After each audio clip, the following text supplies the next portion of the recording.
ইদানিং কালে যে প্রশ্নটি সবচেয়ে বেশি পাচ্ছি তা হলো, আপু আপনার কি শীত লাগে না? আপনি কিভাবে সোয়েটার ছাড়া ভিডিও করছেন, রিভিউ করছেন?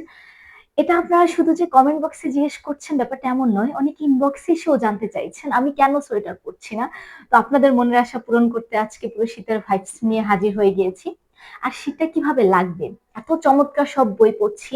কখন বইয়ের মধ্যে কি হচ্ছে না হচ্ছে, এই সাসপেন্স, এই থ্রিল, এগুলো নিয়ে ভাবতে ভাবতে না শীত লাগছে না গরম লাগছে নিজেই ভুলে যাচ্ছি। তো আজকে মূলত আমি একটি থ্রিলার সংকলন নিয়ে কথা বলতে এসেছি, যেখানে কয়েকজন লেখক লেখিকার থ্রিলার গল্প রয়েছে। এই সংকলনটি এসেছে অনুজ থেকে এবং সম্পাদনা করেছেন কয়েস সামি আর মুহাম্মদ জাহিদ হোসেন। তো অনুজের এই সংকলনটার মধ্যে সবগুলো গল্পই থ্রিলার, এবং এই বইটি উৎসর্গ করা হয়েছে আমাদের জুলাই যোদ্ধাদের, জুলাই জুলাই যোদ্ধাদের মায়েদের, যারা নিজেদের সন্তানদেরকে উৎসর্গ করেছেন। উৎসর্গ পত্রটি খুবই চমৎকার ছিল। এবার যদি আমি আসি সূচিপত্রে, মানে এখানে যে গল্পগুলো রয়েছে: প্রতিশোধ, আগন্তুক, টার্গেট, হায়না, রক্তশূন্যতা, চক্রব্যূহ। তো প্রতিশোধ যে গল্পটি, এটি লিখেছেন নাজনীন মোসাব্বের। নাজনীন মোসাব্বেরের লেখা এর আগেও আমার পড়া হয়েছে, আমি 2-3টা বই পড়েছি ওনার। তো এই যে প্রতিশোধ গল্পটা, এটি শুরু হয় একটা ট্রেন জার্নিতে, যেখানে আমরা দেখতে পাই যে যিনি গল্প বলছেন মানে আমাদের লেখক, তো তিনি একজন যুবককে দেখিয়েছেন। যুবক বলতে একটা হুম একটা যুবকই বলবো, যে হচ্ছে ট্রেনে করে যাচ্ছে একটা গোপন মিশনে। সে হচ্ছে জব করে, তার বাইরে তার আরেকটা গোপন জব রয়েছে যেটা কেউ জানে না।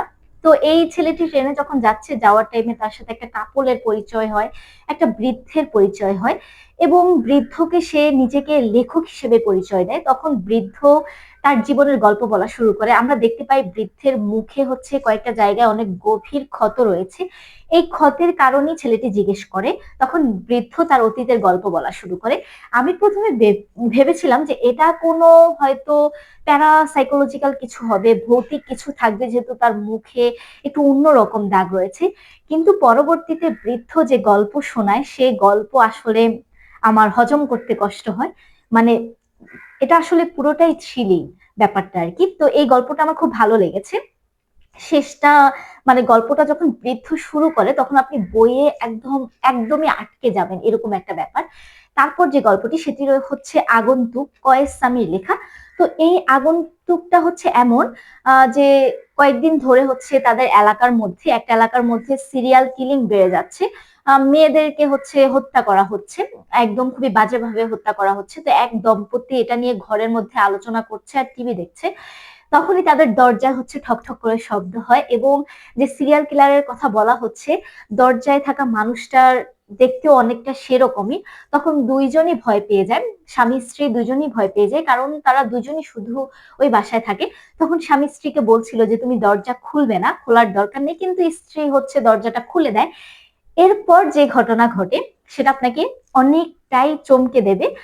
তো এই গল্পটাও আমার কাছে মোটামুটি ভালো লেগেছে। তারপর ছিল ফাঁদে বন্দি, যেটা লিখেছে মুহাম্মদ জাহিদ হোসেন। তো এই গল্পটি হচ্ছে এরকম যে কারখানা থেকে একটা লোক হচ্ছে উধাও হয়ে যায় বলতে সে কিছু ডকুমেন্টস চুরি করে নিয়ে যায়, এবং সে একটা ভিডিও করে। তো এই ভিডিওটি হচ্ছে খুব ভাইরাল হয়ে যায়, যেখানে সে দেখায় যে সে আগে যে কারখানায় জব করেছে তারা হচ্ছে নকল ওষুধের ব্যবসা করে, এবং সে ওই নকল ওষুধটাই হচ্ছে ধরিয়ে দিতে চায়। তো শেষমেশ দেখা যায় যে এখানে হচ্ছে শুধু যে নকল ওষুধের ব্যবসা হয় ব্যাপারটা এরকম না, এখানে আরো অনেক কিছু জড়িয়ে থাকে। তো এই গল্পটা আমার আগের 2টা গল্পের চেয়ে একটু দুর্বল লেগেছে, তবে ভালো ছিল। তারপর যে গল্পটা ছিল সেটা হচ্ছে টার্গেট, যেটা আহমেদ শিমু লিখেছে। আমি মোহাম্মদ জাহিদ হোসেনের লেখাও আগে পড়েছি, আহমেদ শিমুর লেখাও আগে পড়েছি, অনেক আগে পড়েছিলাম। তো এখানে যে টার্গেট গল্পটা ছিল, এখানে একটি মেয়েকে একটি অফিসে হচ্ছে জব দেওয়া হয়। তবে জব দেওয়ার মূল কারণ যে সে অফিসে জব করবে ব্যাপারটা এরকম নয়। তাদের অফিসে হচ্ছে আগে একটি মেয়ে খুন হয়েছে রিমা নামে। এই মেয়েটি হচ্ছে সেই খুনের তদন্ত করবে আর কি। তো তদন্ত করতে সে আসে, কিন্তু এসে সে এত কিছুর মধ্যে জড়িয়ে যায় যে আপনি হচ্ছে কিছুক্ষণ ভাবতে থাকবেন যে আসলে কে খুন করেছে মেয়েটিকে, নাকি যে হচ্ছে যিনি নিয়োগ দিয়েছেন তিনিই খুন করেছেন, নাকি হচ্ছে এখানে কারো খুনই হয়নি, সবটাই ভ্রম। তো এই গল্পটা মোটামুটি ছিল। তারপর হচ্ছে হায়না, যেটা রায়হান মাসুদ লিখেছেন। তো হায়না গল্পটা হচ্ছে, এখানে আমি বলবো যে এটাকে আমার আসলে থ্রিলার হিসেবে আমি তেমন একটা থ্রিল পাইনি এই বইতে, রায়হান মাসুদের এই গল্পটাতে। রায়হান মাসুদের আগে একটা বই, দুইটা বই পড়া হয়েছে আমার, দুইটাই চমৎকার ছিল। তো এটা খুব ছোট পরিসরে গল্প, টুইস্ট ছিল, টার্নিং ছিল, তবে আমি আরেকটু ভালো আশা করেছিলাম। তারপর হচ্ছে রক্ত শূন্যতা, মির্জা আরফান উদ্দিন।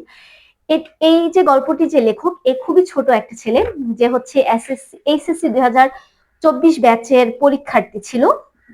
তো আমি হচ্ছে এত ছোট মানুষের গল্প পড়েছি, মানে আমার খুব ভালো লেগেছে যে আমার চেয়েও ছোট একটা ছেলের গল্প পড়লাম, যে ভালো লিখেছে, তবে আমার কাছে এটাকে থ্রিলার মনে হয়নি, মানে একটা নর্মাল গল্পের মতোই মনে হয়েছে, যেখানে হচ্ছে আমরা দেখতে পাই যে একটা ছেলে হচ্ছে দুটো অপরাধ করে এবং নিজেই সেটা স্বীকারোক্তি দেয়।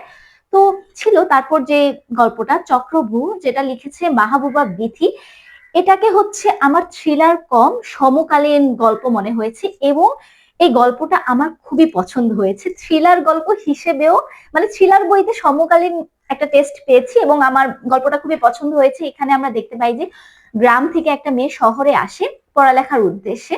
তো শহরে এসে সে কি করে, সে হচ্ছে প্রেমে জড়িয়ে যায়, যেখানে এরকম তার কোনো ইন্টেনশন ছিল না, তবে সেটা হচ্ছে তার জীবনের ভুল প্রেম হয়, এবং এই ভুল প্রেমের কারণে তার জীবনের অনেক অনেক ক্ষতি হয়ে যায়, তবে সেই ক্ষতি সে পুষিয়ে নেয়।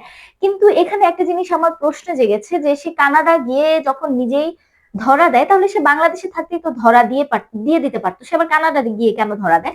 তো এখানে হচ্ছে কিছু প্রশ্ন রয়ে গেছে। মোটামুটি হচ্ছে যেহেতু ছোট পরিসরে, ছোট ছোট গল্প, খুব বেশি পৃষ্ঠা নয়, এই বইতে মোট হচ্ছে 119টি পৃষ্ঠা রয়েছে। মাহবুবা বিথির লেখা আমি প্রথম পড়লাম, এর আগে ওনার একটা ইবুক সম্ভবত আমার পড়া হয়েছে। তো যাই হোক, খুবই ছোট পরিসরে গল্পগুলো লেখা হয়েছে। তো সবাই চেষ্টা করেছেন টার্নিং পয়েন্ট দেওয়ার জন্য, টুইস্ট দেওয়ার জন্য। মোটামুটি সবগুলো গল্পই আমার ভালো লেগেছে, খারাপ কিছু লাগেনি তেমন। তবে এই বইতে প্রচুর বানান ভুল পেয়েছি আমি, মানে অনুযায়ী আমি আরো বেশ কিছু বই পড়েছি ইদানিং, আমার কাছে হচ্ছে ওই বইগুলোতে কোনো বানান ভুল আমার চোখে পড়েনি, কিন্তু এই বইটাতে আমার বানান ভুল চোখে চোখে পড়েছে। তো ব্যাপারটা হচ্ছে আমার ভালো লাগেনি, বানান ভুল যখন থাকে তখন পড়ে মজা পাই না। তারপর আরো কিছু জায়গায় হচ্ছে মনে হয়েছে যে লেখকদের হচ্ছে আরেকটু নজর দেওয়া দরকার, মানে ছোট পরিসরে হলেও হচ্ছে ছোট গল্প যেহেতু, অত বেশি টুইস্ট তো তারা দিতে পারবে না, কিন্তু তাও লেখকদের হচ্ছে বাক্য গঠনে আমার মনে হয়েছে কিছু জায়গায় কয়েকজনের নজর দেওয়া দরকার ছিল। বাকি মোটামুটি ভালো ছিল, খারাপ বলবো না। আর এই যে এই বইটার মুদ্রিত মূল্য হচ্ছে 320 টাকা। আর অনুজের প্রোডাকশন কোয়ালিটি আমি সবসময় বলি, আমার খুব ভালো লাগে এদের প্রোডাকশন, মানে বাধাই, তারপরে পৃষ্ঠার মান, এবং হচ্ছে সবগুলো পৃষ্ঠায় হচ্ছে সুন্দর সুন্দর করে ছবি অ্যাড করে দেওয়া। এখানে কিন্তু যারা যারা লিখেছেন সবার ছবি রয়েছে, তো এই ব্যাপারগুলো ভালো লেগেছে। আর বাকি কি বলবো, বাকি হচ্ছে এই যে মোটামুটি সবগুলো বই ভালো লেগেছে, তবে একদমই যে হচ্ছে টান টান উত্তেজনা, টান টান থ্রিলিং ব্যাপারটা সেটা পাইনি। বাকি সংকলন হিসেবে যেহেতু অনেকজনের লেখা রয়েছে সেই হিসাবে ভালো ছিল। আর সবচেয়ে ভালো লেগেছে এখানে অনেক সিনিয়র লেখকদের সাথে তরুণদের অ্যাড করা হয়েছে, যে যেরকম বললাম ওই যে যে এসএসসি দিল তাকেও অ্যাড করা হয়েছে। তো এই ব্যাপারটা ভালো লেগেছে অনুজের, যে তারা হচ্ছে সবাইকে সমান কাতারে লিখেছে। আর বাকি হচ্ছে এই তো, এই পর্যন্তই আজকে। তো ভালো থাকবেন, সুস্থ থাকবেন, আল্লাহ হাফিজ।